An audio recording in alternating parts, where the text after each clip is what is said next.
So your assessment with sanctions is that, short of getting fissile material, they couldn't get a nuclear weapon. Without sanctions, it would take 5 years.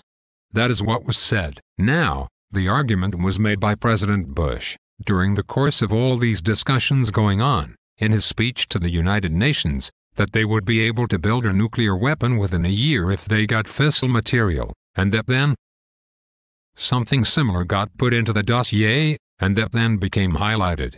So I'm just intrigued as to the process by which that happened because, as you are aware, this is an issue upon which Alister Campbell appeared to take quite a bit of interest. He talks about nuclear timelines in his diary and so on.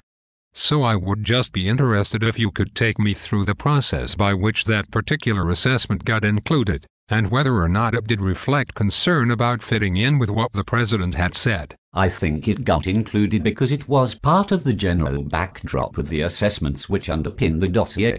It had been an issue in the assessment for some time, and the judgment had been that if Saddam got fissile material, then it would be possible for him to produce a weapon in a significantly shorter time. The underlying analysis was that work had been done in Iraq on design of weapons much earlier.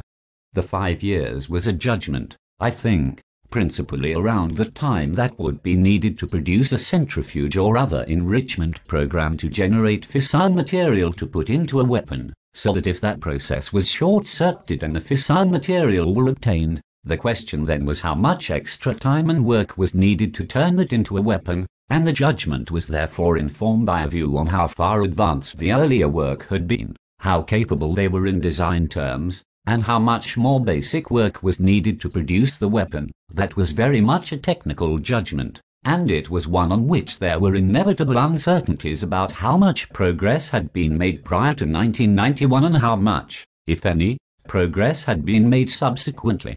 There were discussions, I believe, between the technical experts in the DIS and their American counterparts, and the views were similar but not identical. The UK view was that the production of a weapon with the fissile material made available was likely to take perhaps between 1 and 2 years, and the Americans, I think, put it at a rather shorter time than that.